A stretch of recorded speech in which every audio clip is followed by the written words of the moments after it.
How to spend a day in Cairo. Today's episode will be a tour inside Cairo. We'll explore famous streets, talk about their history, and get to know the most well-known neighborhoods in Cairo, whether popular or upscale. We'll visit historical and archaeological landmarks and eat at some of the most famous Egyptian restaurants. How to spend a day in Cairo will be a tourist program made up of multiple episodes. Each episode will feature different areas, restaurants, landmarks, and outings, different from the previous one. It will be a comprehensive guide for anyone who wants to get to know Cairo better and explore it. Today's program will start in downtown Cairo. We'll have fal and tamia for breakfast, then take a walk to admire the beauty of Downtown Cairo's buildings. After that, we'll head to Manial to visit Prince Mohamed Ali Palace, then leave Manial Island and go to El-Alfi Island to have lunch and sit by the Nile. Later, we'll go eat some of the best hawashi at El-Alfi restaurant in Mbaba. If you'd like to know more about our upcoming tours and explore Cairo with us, subscribe to the channel and activate the bell.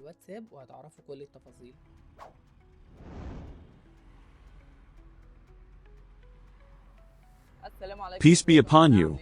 How are you all doing, guys? I hope you're all well and in good health.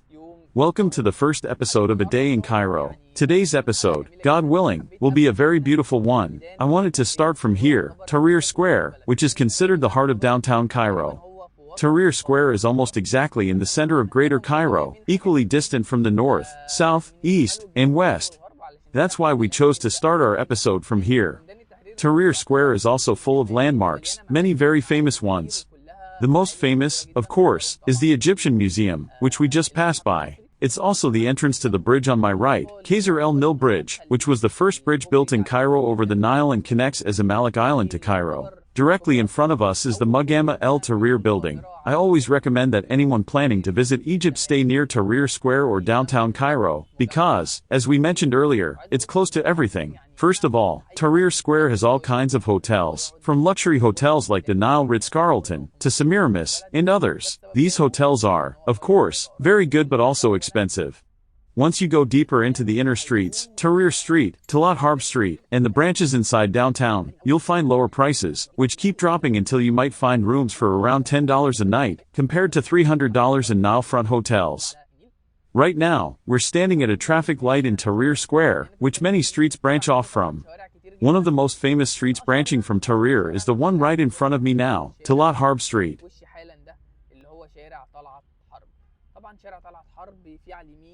On the right is Tahrir Street, and on the left, if we turn back, we'll find Qasr el-Nil Street, El Bustan Street, and Champollion Street, all branching from Tahrir Square. I chose to enter Talat Harb Street so we can see the beautiful Downtown Cairo buildings. We'll start walking through downtown streets until we reach El-Alfi Street to have fal and tamia for breakfast. Right now, we're entering the intersection of Qasr el-Nil Street with Sharif Street. The building on my left is the famous Immobile building, one of downtown's most iconic buildings. Many artists once lived there, and I've filmed it before. We'll try to give you a brief overview of some of the stories, secrets, and history of downtown Cairo, something light and interesting. We'll also talk about El-Alfi Street.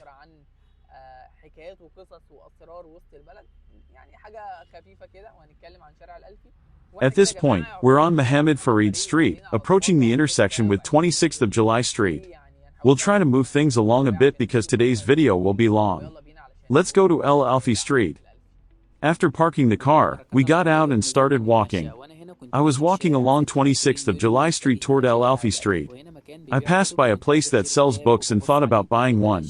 We kept walking, enjoying the historic streets and buildings of downtown, as well as its hidden passages.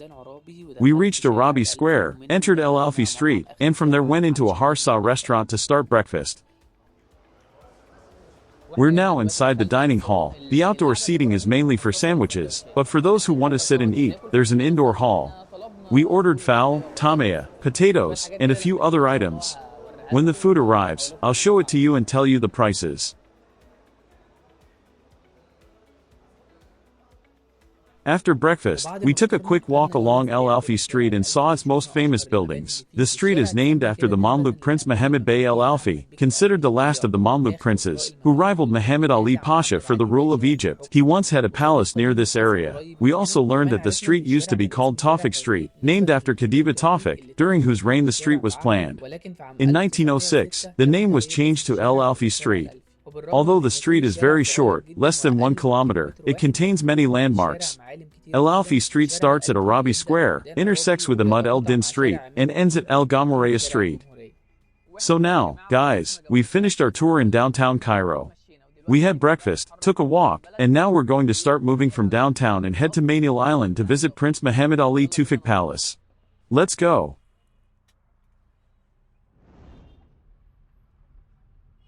We're now driving along 26th of July Street, and we'll turn left onto Tahrir Street to head back to Tahrir Square, where we started. From there, we'll go out to the Corniche, pass through the Garden City area, and drive along the Corniche to see the latest developments there. We'll pass by the Garden City Corniche, and after Garden City, on our right, Manial Island begins. Manial Island is connected to Cairo by 5 small bridges, the most famous of which is King El-Saleh Bridge. It's also connected to Giza by 2 bridges, Abbas Bridge and Gamaa Bridge. We'll try to explain all of this to you today.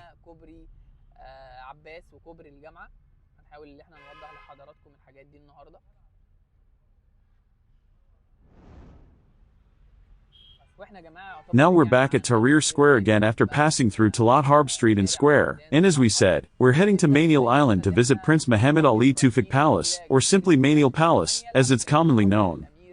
I'd like to tell you that the distance and time between downtown, Tahrir Square, and Manial are very short, about 4 kilometers, roughly 10 minutes. So now we'll head out onto the Garden City Corniche and drive along it. After the traffic light turned green, we started moving from downtown toward Manial.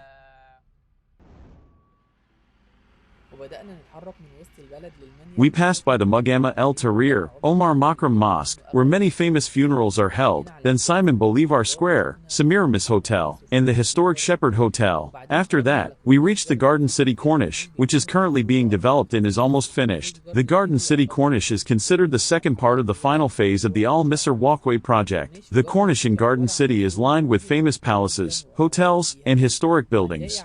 On our right, we'll find the first bridge connecting Manial Island to Cairo, which is Abdulaziz Al Saud Bridge, leading to the Grand Nile Tower Hotel. We'll continue straight along the Corniche, passing Belmont and the Italian Embassy, then reach the last entrance to Garden City on the Corniche. After that, we'll reach Gamaa Bridge, which we'll use to enter Manial Island and reach the museum. Now, the palace is right in front of us, but we'll turn right to look for a parking spot. And here we are, entering Prince Mohamed Ali Palace on our left.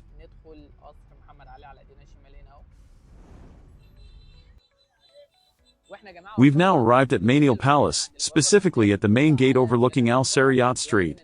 Let's go inside and learn more about it.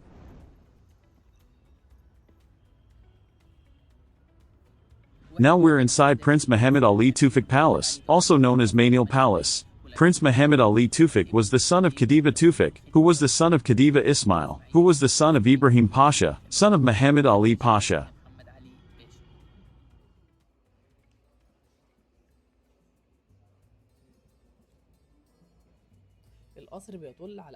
The palace overlooks one of the branches of the Nile, since Manial is an island. The palace complex is very large, over 61,000 square meters. Although the built structures themselves are not very large, there is a huge garden. Prince Mohamed Ali personally chose the location, the designs, and supervised the construction, but the actual builder was Master Mohamed Afifi, as documented on the plaque at the palace entrance. The palace includes 3 sarayas: Reception Saraya, Throne Saraya, Residence Saraya. The Reception Saraya consists of 2 floors. As its name suggests, it was dedicated to receiving guests and is located near the palace entrance.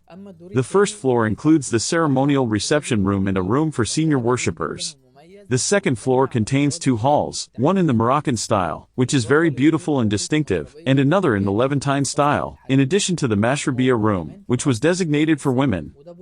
There is also a clock tower in the palace, a very beautiful and distinctive structure built in the Andalusian style, with a large clock at the top. Next, we visit the Hunting Museum, which is a later addition to the palace, added in 1963. It houses taxidermied animals and birds hunted by Prince Mohamed Ali Tufik, as well as King Farouk and Prince Yusuf Kamal.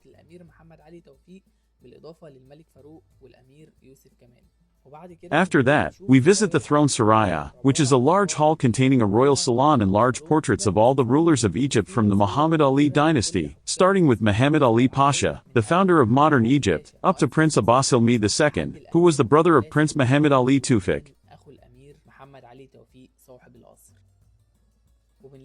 Inside the palace, we also find the mosque, built in the Ottoman style, featuring beautiful architectural details on the walls and ceiling, Islamic decorations, and Quranic verses inscribed on the walls.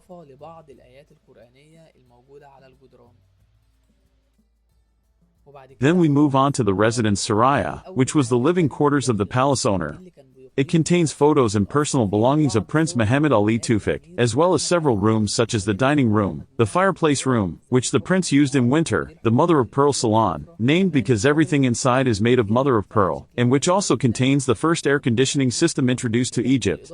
There is also the blue salon and the women's quarters for the female companions of the prince's guests.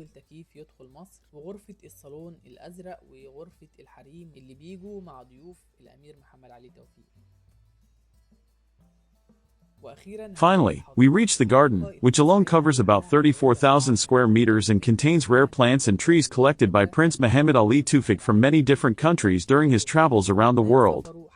Prince Mohamed Ali Palace deserves multiple full episodes to cover everything in detail, but we wanted to give you a very brief overview of most of its highlights. Now let's head back to the car and continue our tour toward El-Alfi.